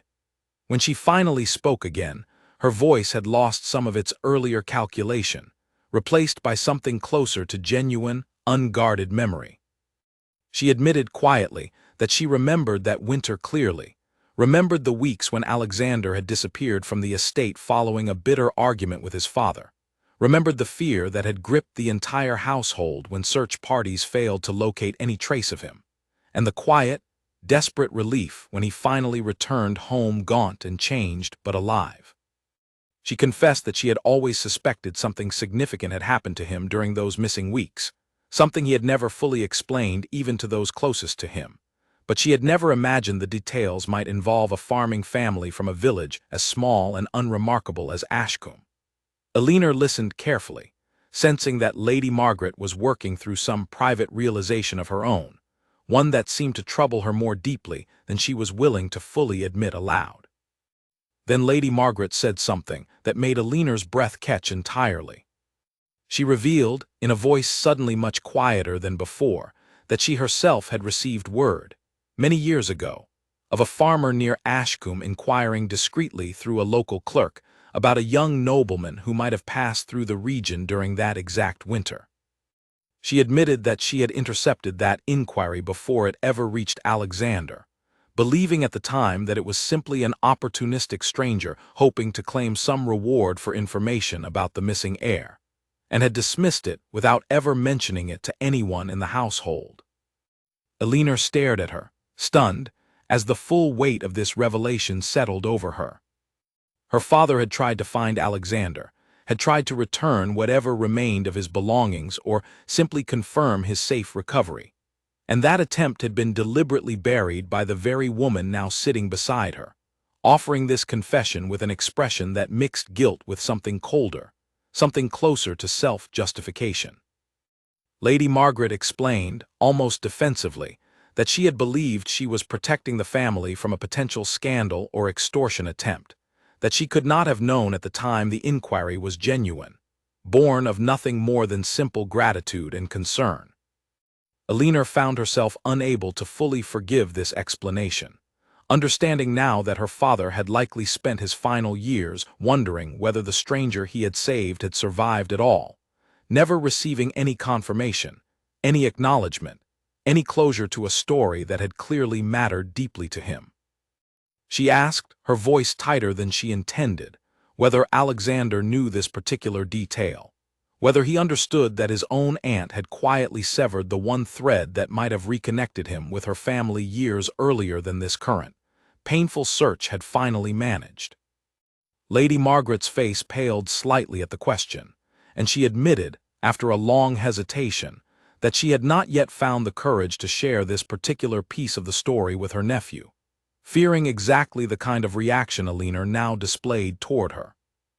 She asked, almost pleadingly, whether Alina intended to reveal this information to Alexander, and Alina, torn between anger at the buried truth and a strange, unexpected pity for the older woman's obvious guilt, found she did not have an immediate answer to give. The conversation ended shortly afterward, Lady Margaret excusing herself with visible unease, leaving Alina alone beside the fountain with far more complicated feelings than she had carried into the garden that morning. She sat for a long while, turning this new information over in her mind, weighing her anger against her growing understanding of how deeply fear and family loyalty could sometimes twist a person's choices into something they might not otherwise have made.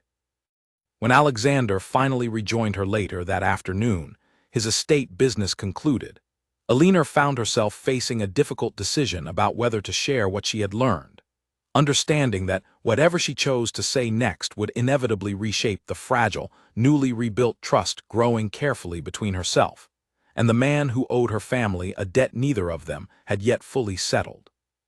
He found her still seated near the fountain, the afternoon light softer now than the sharp morning sun, and he noticed immediately that something had shifted in her expression since they had last spoken over breakfast. He asked, with genuine concern, whether something had happened while he attended to his duties, and Alina hesitated only a moment before deciding that honesty, however difficult, mattered more than sparing either of them a painful conversation. She told him everything Lady Margaret had confessed, choosing her words carefully but leaving out none of the essential truth, that her father had once tried to reach out and confirm Alexander's survival, that the inquiry had been deliberately intercepted and buried out of fear rather than malice, and that her father had likely spent his remaining years without ever knowing whether the stranger he saved had lived or died. She watched Alexander's face carefully as she spoke, bracing herself for anger, for disbelief, for any number of reactions that might follow such a revelation. What she saw instead was a slow, quiet devastation settle over his features, the composed authority he carried so naturally cracking open to reveal something rower underneath. He sat down heavily on the stone bench beside her, silent for a long moment, processing the weight of what she had just told him. When he finally spoke, his voice was low and strained, and he admitted that this explained something that had never quite made sense to him, a memory from years ago of Lady Margaret's unusual insistence, shortly after his father's death, that he abandon any lingering thoughts of tracking down the family from that winter, framing the idea at the time as an unnecessary distraction from his new responsibilities as Duke. He had accepted her advice back then without much question, grieving his father and overwhelmed by the sudden demands of his new position, and he now realized, with growing anger, that his aunt had likely been managing his choices around this exact matter for far longer than he had ever suspected. He asked Alina, his voice tight with barely controlled frustration, whether she believed Lady Margaret had acted purely out of fear of scandal, or whether something more calculated might have been at play. Alina considered the question honestly, recalling the older woman's expression as she had confessed the truth beside the fountain, the mixture of guilt and self-justification that had colored every word. She told Alexander that she believed Lady Margaret's fear had been genuine, however misguided and ultimately cruel in its consequences, though she also admitted that 15 years of silence on the matter suggested something closer to willful avoidance than simple, momentary panic. Alexander rose from the bench and paced slowly along the garden path, his hands clasped behind his back in a gesture Alina was beginning to recognize as a sign of deep, restless thought. He confessed that he needed to confront his aunt directly, that this new information could not simply be absorbed quietly and set aside, not when it touched so closely on a debt he considered among the most important of his entire life. Alina nodded, understanding his need to address the matter directly, though she felt a flicker of unease at the thought of the confrontation that would surely follow. He asked whether she would be willing to join him when he spoke with Lady Margaret, explaining that he wanted the full truth laid bare, without further concealment or careful management of the narrative, and that having Alina present would ensure nothing important was softened or omitted in the retelling. Alina agreed, though she admitted quietly that she took no pleasure in the confrontation to come, understanding, even now, that Lady Margaret's fear had ultimately come from a place of misguided loyalty to her family, rather than pure malice toward strangers she had never met. They found Lady Margaret in her private sitting room later that evening, and the moment she saw both of them enter together, her expression confirmed that she already understood exactly why they had come. Alexander did not raise his voice, though the controlled coldness in his tone carried far more weight than shouting ever could have. He asked her directly, without preamble, why she had chosen to intercept and bury an inquiry that could have reunited him with the family who saved his life, robbing him of the chance to properly thank them years before circumstances finally forced a resolution. Lady Margaret's composed exterior finally crumbled entirely under the direct weight of his question. She explained, her voice shaking slightly, that she had been terrified in the aftermath of his father's death, terrified of scandal, terrified of losing what little stability the estate still possessed during a period of such fragile transition, and that a mysterious inquiry from an unknown farmer had seemed, at the time, like exactly the kind of unpredictable danger the family could not afford to entertain. She admitted that fear had made the decision easy in the moment, though the weight of it had followed her quietly for 15 years, resurfacing painfully the instant Aliner's name appeared on Alexander's guest list. Alexander listened to her explanation without softening his expression, and when she finished, he told her plainly that fear did not excuse the theft of someone else's chance at closure, that her actions had likely denied a dying man the simple comfort of knowing his kindness had not been wasted. Lady Margaret had no answer to offer in response, and the silence that followed carried more weight than any argument could have. Eventually, Alexander informed his aunt that he needed time to consider what her actions meant for her continued role within the household, and that for the time being, he wished her to step back from managing the estate's guest affairs and correspondence entirely, a responsibility she had held for many years and clearly valued deeply. Lady Margaret accepted this quietly, her earlier composure entirely gone, replaced by something closer to genuine remorse, and Aliner found herself feeling an unexpected pang of sympathy even as she recognized the necessity of the consequence Alexander had chosen. As they left Lady Margaret's sitting room together, Alexander turned to Aliner and thanked her quietly for her honesty, acknowledging that the conversation, however difficult, had been necessary, and that he was grateful she had chosen truth over the easier path of silence. Aliner accepted his gratitude with a small nod, though her mind remained heavy with the knowledge of everything the evening had uncovered, the buried inquiry, her father's final years spent in uncertainty, and the fragile, complicated trust now forming between herself and the man whose life her family had once saved. News of what had happened in Lady Margaret's sitting room did not stay contained for long. Within the manor, servants noticed the sudden change in routine, the way correspondence that once passed through Lady Margaret's hands now moved instead through a steward appointed temporarily by Alexander himself. And gossip, as it always does in households full of curious eyes and idle hours, spread quickly from the kitchens to the stables and beyond. By the following week, word had reached several of the guests who had attended that fateful dinner, distorted and reshaped, as gossip often is, into a version of events that painted Aliner as a scheming widow who had somehow manipulated her way into the Duke's favor, perhaps even into his private confidence, through means far less honorable than the simple truth of an old debt finally being honored.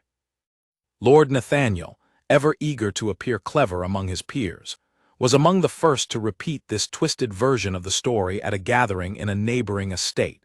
embellishing details he had never actually witnessed to make himself sound more informed than he truly was.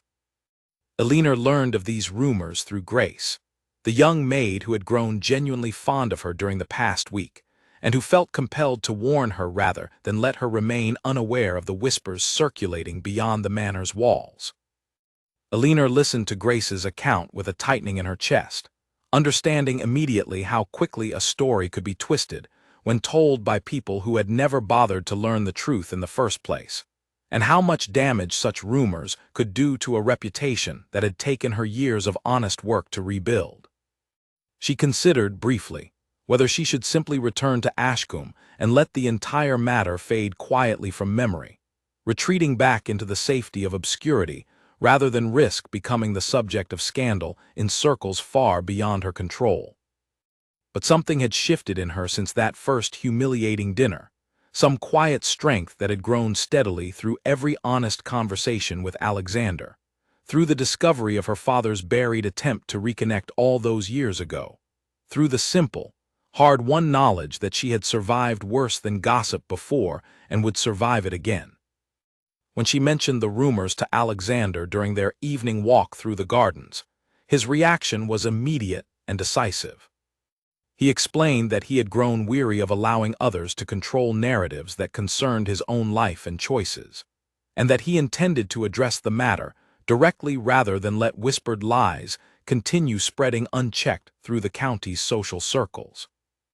He proposed hosting another dinner, larger this time, inviting not only the same guests who had witnessed the first uncomfortable evening but additional families of standing throughout the region, and using the occasion to publicly and clearly explain the true history connecting his family to hers.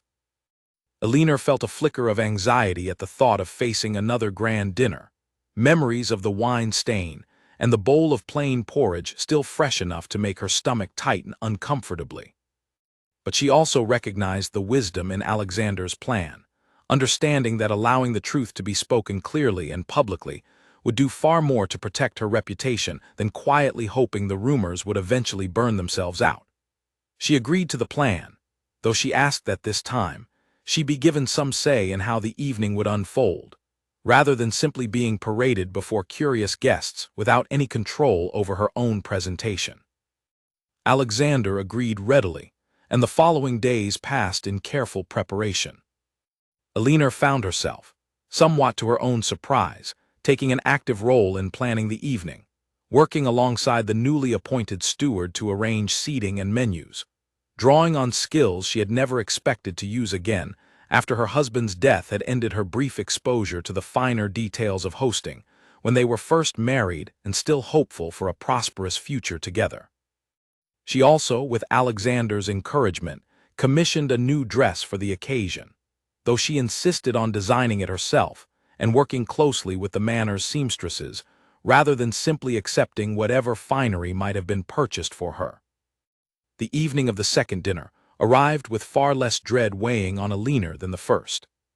She dressed in her new gown, a deep emerald fabric she had chosen and helped stitch herself, elegant but unmistakably marked by her own careful craftsmanship rather than borrowed grandeur. When she looked at her reflection before descending to the hall, she felt, for the first time since arriving at Ravenshallow Manor, that she was stepping into the evening as herself, rather than as someone trying to survive an unfamiliar and hostile world.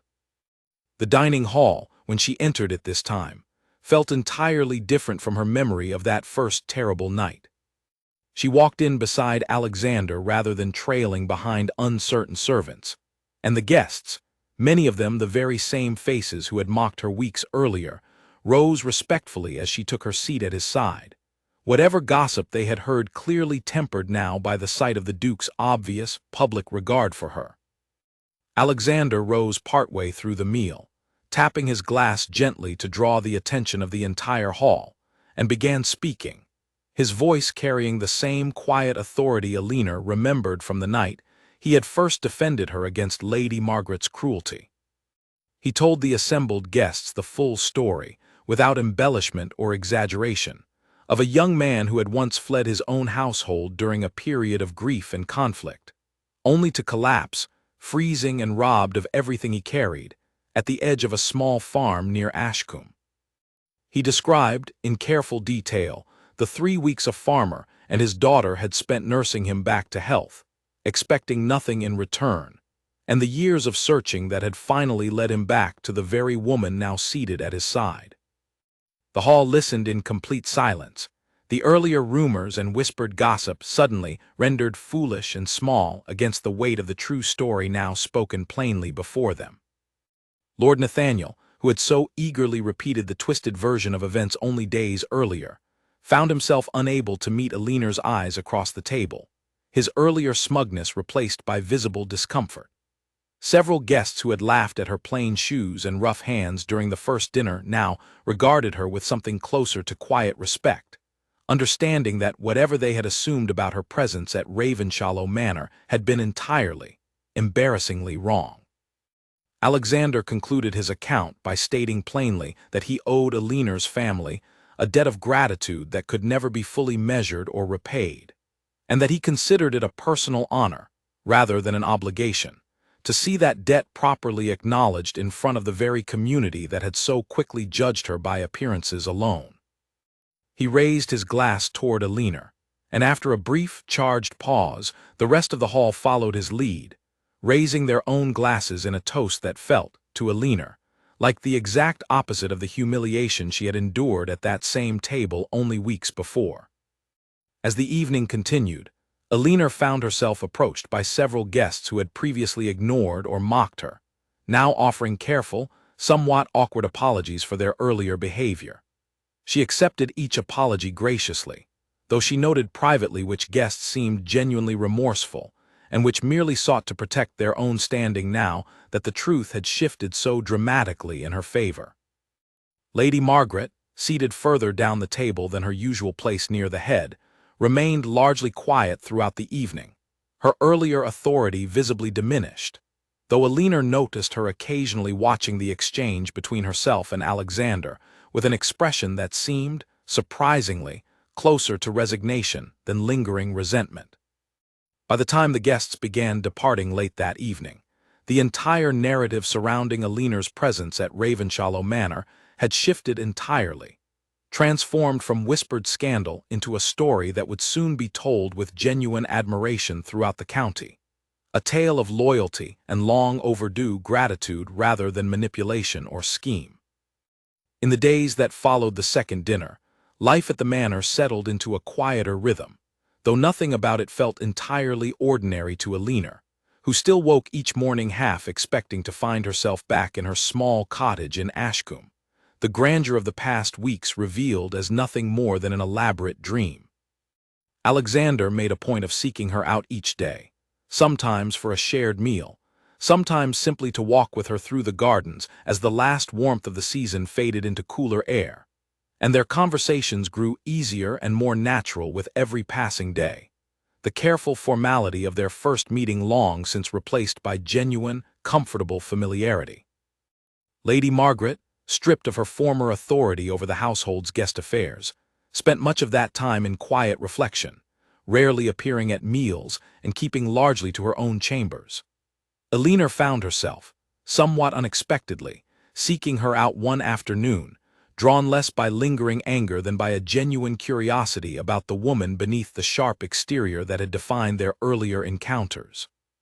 She found Lady Margaret seated alone near a window, her posture lacking its usual rigid confidence, and the conversation that followed proved far gentler than either woman might have predicted only weeks earlier.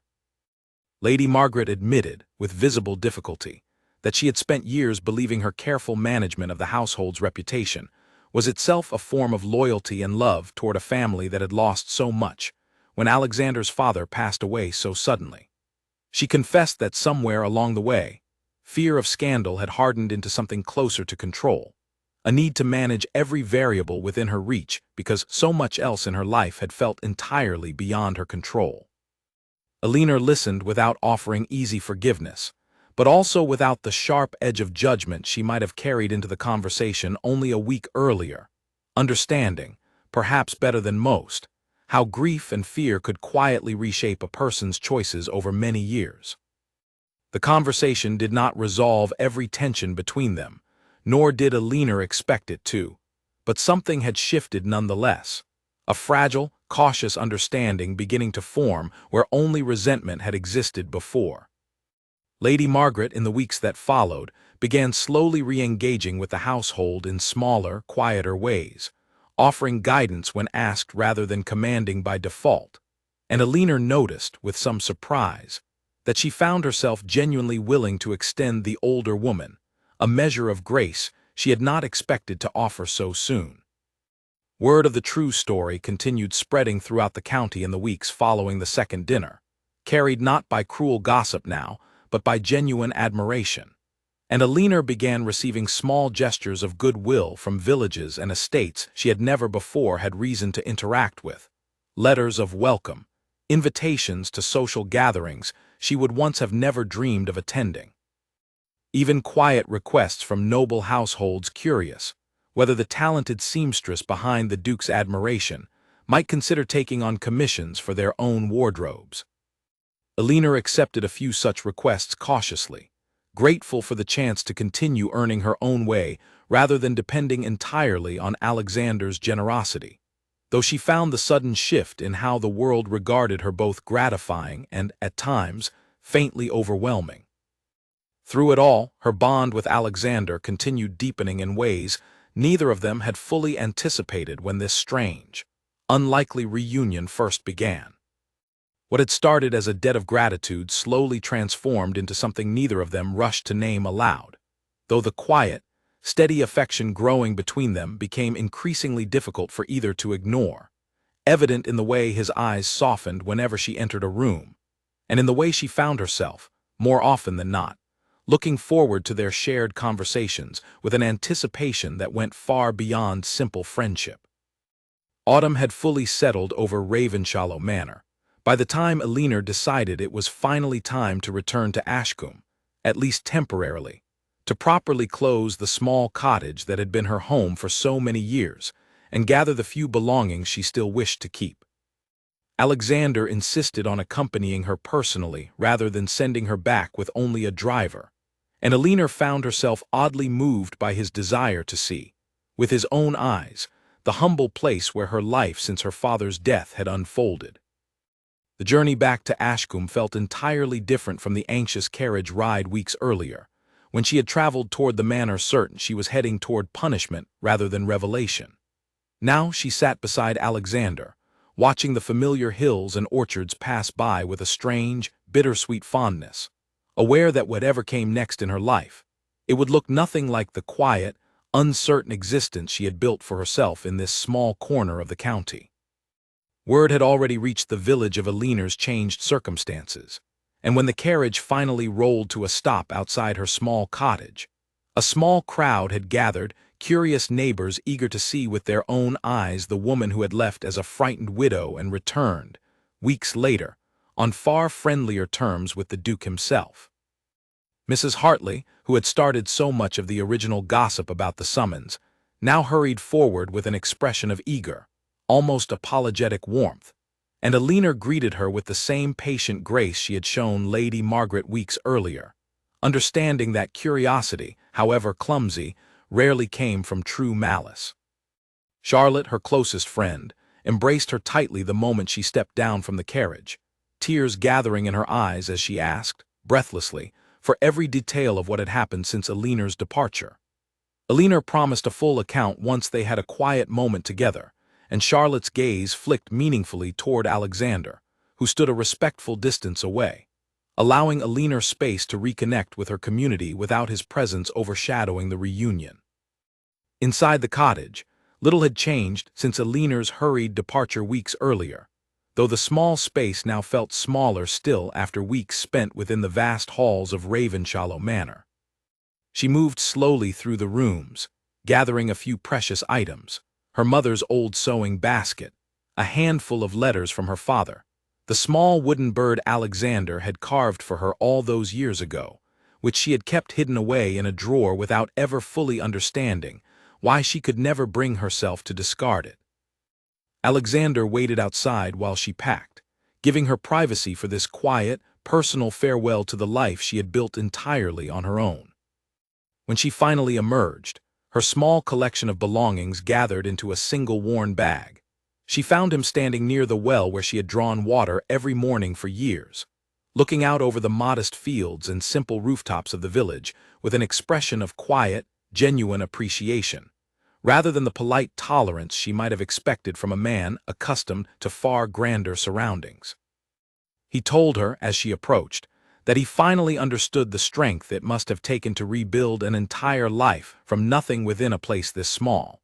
this far removed from the comforts and resources he had always taken for granted.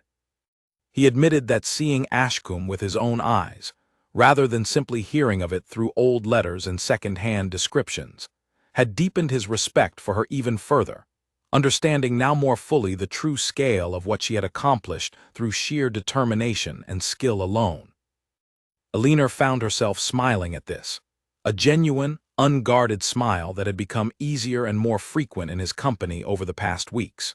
She told him that she did not regret the years spent here, difficult as they had often been, because they had taught her exactly who she was and what she was capable of surviving, lessons she would not trade even for the comfort and security he had once offered her so readily. Alexander nodded, understanding fully now why she had refused his initial offer of property and income, recognizing the fierce, hard-won independence that made her who she was. As the afternoon light began to soften toward evening, Alexander asked if she would walk with him a short distance beyond the village, toward a quiet hill overlooking the fields where they could speak privately, away from the curious eyes still watching them from doorways and windows throughout Ashcombe.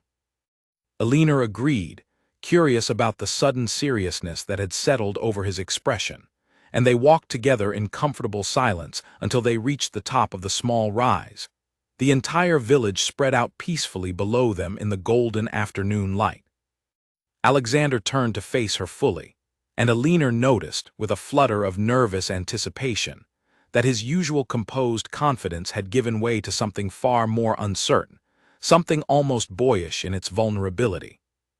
He told her that in all the years he had spent managing the estate, navigating political alliances, and the endless demands of his title, he had never once felt as genuinely himself as he had during the weeks spent in her company, first as a nameless, grateful stranger recovering in her father's farmhouse, and now, 15 years later, as a man finally given the chance to properly know the woman who had once shown him such extraordinary kindness.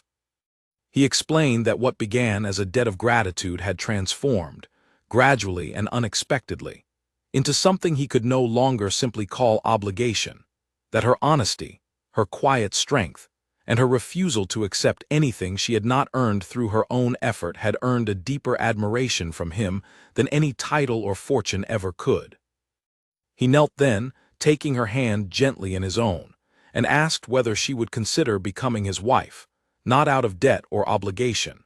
but because he genuinely could not imagine building the remainder of his life without her steady, honest presence beside him. Alina stood frozen for a long moment, the weight of his question settling over her with a force that stole the breath from her lungs entirely. She thought of everything that had led to this moment, the frightening letter that had arrived at her cottage door, the humiliation she had endured at that first terrible dinner, the slow, careful unraveling of a truth buried for 15 years, and the quiet, unexpected friendship that had grown steadily into something far deeper during the weeks that followed. She thought of her father, and felt certain, with a warmth that settled deep in her chest, that he would have been proud to see how far his simple act of kindness had ultimately traveled. She told Alexander, her voice thick with emotion she no longer tried to hide, that she accepted, not because he was a duke, not because of the security or comfort his position could offer her, but because she had come to know him, truly know him, as the same quietly grateful man who had once carved a small wooden bird simply to pass the time during his recovery, a man whose character had remained fundamentally kind and honest despite the weight of power and title now resting on his shoulders. Alexander rose and embraced her there on the quiet hillside overlooking Ashcombe, the village that had shaped so much of both their lives without either of them fully realizing it at the time. Below them, the small cottage that had been Alina's home for so many difficult years stood quietly among the other rooftops, a modest reminder of everything she had survived, and everything she had built entirely through her own strength and skill, long before any duke had ever thought to seek her out. Their wedding, when it finally took place several months later, was a far different affair from that first tense dinner at Ravenshallow Manor. Alina insisted on designing her own gown once again, working alongside the manor's seamstresses to create something that honored both her humble beginnings and her new position, refusing entirely to abandon the skills and identity that had carried her through the hardest years of her life. The ceremony included guests from both worlds, nobility from across the county standing alongside neighbors and friends from Ashcombe, including Charlotte, who served proudly as one of her closest attendants, and even Mrs. Hartley, who cried openly through most of the ceremony despite having known Alina for only a fraction of her life. Lady Margaret attended as well, seated with quiet dignity rather than her old commanding presence, and during the celebration that followed, she approached Alina privately to offer a final, heartfelt apology, along with a small gift, an old family heirloom she explained had once belonged to Alexander's own mother, a gesture Alina accepted with genuine warmth, understanding that forgiveness, freely given, often did more to heal old wounds than any amount of continued resentment ever could. As the celebration continued late into the evening, music and laughter filling the same grand hall where Alina had once endured such careful, deliberate cruelty, she found herself standing quietly near the same long table, now decorated for joy rather than judgment, and she felt, with a certainty that settled deep and warm within her chest, that every hardship she had survived, every year of quiet struggle and careful rebuilding, had ultimately led her exactly here. To a life built not on charity or pity, but on genuine respect, hard-won trust, and a kindness that had traveled 15 long years before finally, fully returning home. In the months that followed her marriage, Alina found herself settling into her new life at Ravenshallow Manor with a steadiness that surprised even her, refusing to let the grandeur of her surroundings erase the practical, hard-working woman she had always been. She continued her needlework, though now she spent much of her time teaching rather than simply sewing for herself, gathering a small group of women from the surrounding villages, many of them widows or daughters of farmers struggling to make ends meet, and offering them the same skills that had once carried her through her own darkest years. Alexander supported the endeavor fully, providing space within one of the manor's unused outbuildings for what soon became a proper workshop, stocked with fabric, thread, and tools that Alina's students could never have afforded on their own. Word of the workshop spread quickly through the county, and within a year, several of the women trained there had gone on to establish their own small businesses, mending and creating garments for local families, finally freed from the kind of desperate poverty that had once defined so much of Alina's own life before fate, and an old debt of kindness, had changed everything so unexpectedly. Lady Margaret, in the time following the wedding, gradually reclaimed a quieter, gentler role within the household, no longer commanding every detail of estate life, but instead offering guidance when asked, particularly to Alina, whose sudden elevation into nobility came with countless unfamiliar customs and expectations. Their relationship, while never quite as close as family bound by blood, settled into something built on mutual respect, each woman having come to understand the other's fears and choices far more deeply than either might have predicted during that first tense encounter at the fountain. Alina also made a point of returning to Ashcombe regularly, refusing to let her new position separate her entirely from the community that had shaped her for so many years. She maintained her friendship with Charlotte closely, visiting often and ensuring that her old neighbors never felt forgotten or abandoned simply because circumstances had carried her toward a grander life than any of them could have imagined for the quiet, hard-working seamstress they had known for so long. Mrs. Hartley, in particular, took great pride in telling anyone who would listen that she had always known, deep down,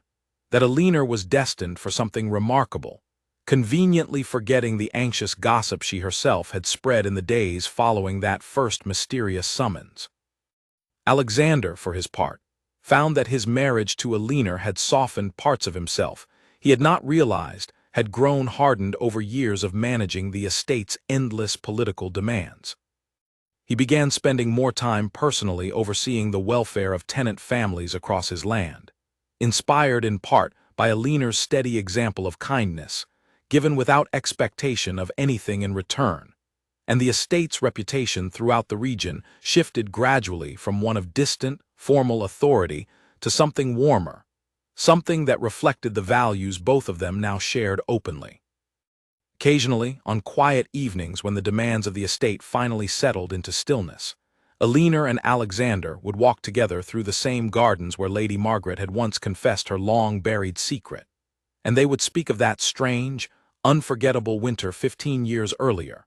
the storm that had nearly cost Alexander his life, and the simple, unconditional kindness that had ultimately reshaped both of their futures in ways neither could have possibly predicted at the time. Elinor kept the small wooden bird he had carved for her displayed prominently on a shelf in their private study, a humble reminder, amid all the manor's grandeur, of exactly where their story had truly begun. Years later, when their own children grew old enough to ask about the small carved bird and the story behind it, Elinor would tell them the tale from the very beginning, of a terrible storm, a stranger found half frozen at the edge of a farm, and a kindness given freely by two people who never once imagined it might one day return to them so completely transformed. She would remind them, every time she told the story, that true worth had nothing to do with fine dresses or grand titles, and everything to do with the quiet choices a person made when no reward seemed likely to follow, choices that, if made with an honest and generous heart, had a way of finding their way back home eventually, however long the journey might take. 5 years after their wedding, a letter arrived at Ravenshallow Manor bearing a seal neither Elinor nor Alexander recognized, and the moment Elinor broke it open, an old familiar unease returned to her chest, sharper than she expected after so many peaceful years. The letter came from a distant northern county, from a magistrate she had never heard of, requesting an urgent meeting regarding a matter connected to her late husband Thomas, whose debts she had long believed fully settled and buried in the past. Elinor brought the letter to Alexander immediately, and together they read it twice, trying to make sense of vague, formal language that hinted at complications neither of them could fully understand from the page alone. The magistrate wrote that records recently uncovered during an estate dispute in his county suggested Thomas had once held a partnership with a merchant named Edward Colton, a partnership that had apparently collapsed under circumstances involving unpaid loans, and that Colton's surviving family now believed Elinor might hold information, or even hidden funds, connected to that long-forgotten business arrangement.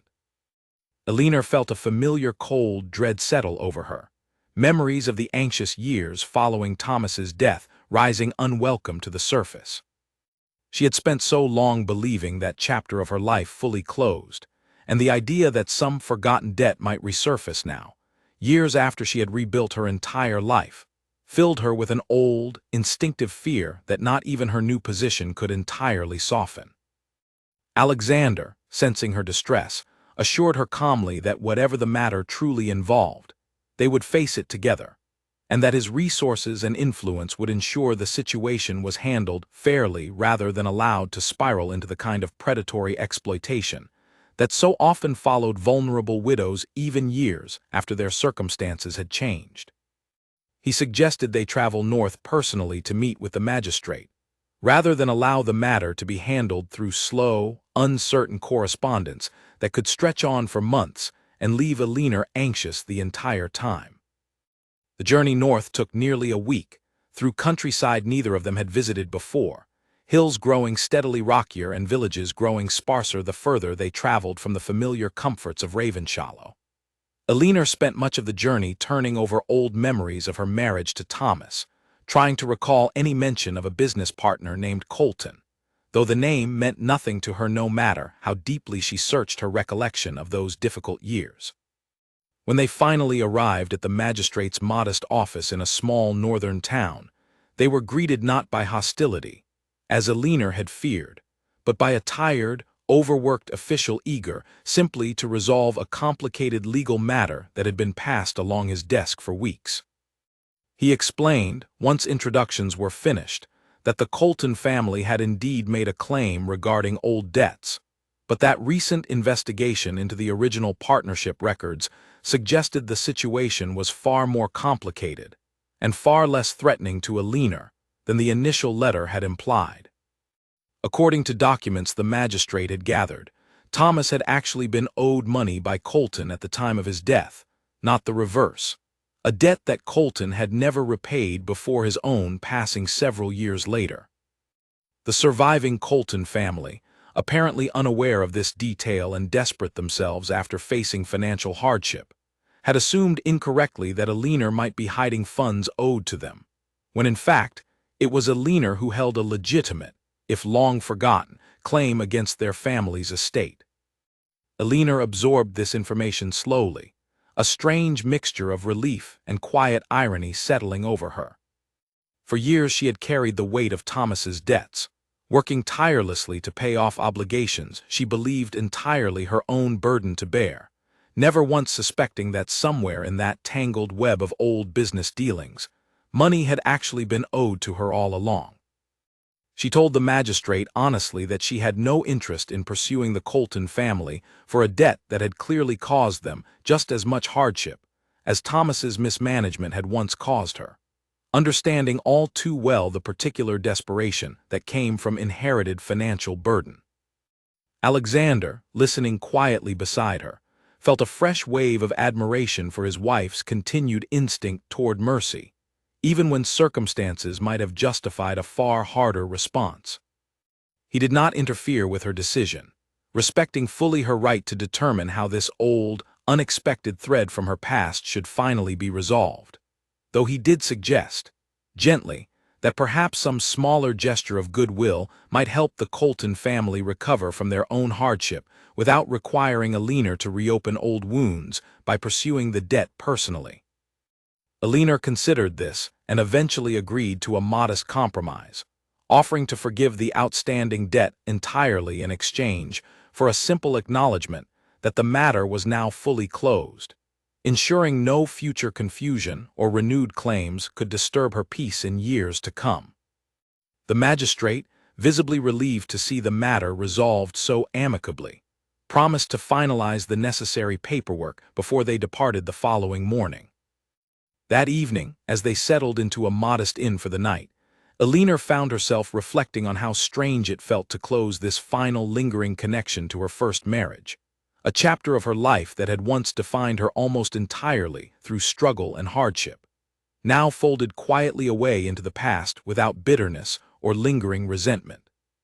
She told Alexander that she felt, for the first time, that Thomas's memory no longer carried the weight it once had, that she could finally think of those difficult years without the sharp, defensive pain that had followed her for so long afterward. Alexander took her hand across the small table where they sat sharing a simple dinner, and told her quietly that he admired, more than almost anything else about her, this particular quality she carried so naturally, the ability to release old pain without letting it harden into permanent bitterness, choosing instead, again and again, to extend grace even to those who had never fully earned it. Alina smiled at this, thinking of Lady Margaret, of Mrs. Hartley, of the Colton family she had just chosen to forgive, understanding that this instinct toward mercy had, in its own quiet way, shaped every meaningful turn her life had taken since that terrible first dinner at Ravenshallow Manor. They returned home several days later, the matter fully resolved, and Alina found herself greeted warmly by her children and the familiar comfort of the manor's gardens, now fully bloomed with the last flowers of the season. She resumed her work at the seamstress workshop almost immediately, teaching a new group of young women eager to learn the trade that had once saved her own life, and found, as she guided their careful stitches through simple practice fabric, that she still felt the same quiet satisfaction she had always found in honest, patient work, regardless of how much her circumstances had changed around her. That winter, as the first snow began falling gently over the estate, Alina stood near the same window where she had once watched Alexander depart for his private conversation with Lady Margaret so many years earlier, and she found herself thinking, not for the first time, of her father, of the storm that had once brought a dying stranger to their small farm, and of every unexpected turn that single act of kindness had set into motion across so many lives beyond their own. She thought of the small wooden bird still resting on the shelf in their study, of the workshop now filled with women building better futures for themselves, of Lady Margaret's quiet redemption, and of the Colton family, finally free from a debt they had never truly needed to fear. She understood now, with a clarity that had taken years of hardship and unexpected grace to fully earn, that kindness rarely disappeared entirely once given,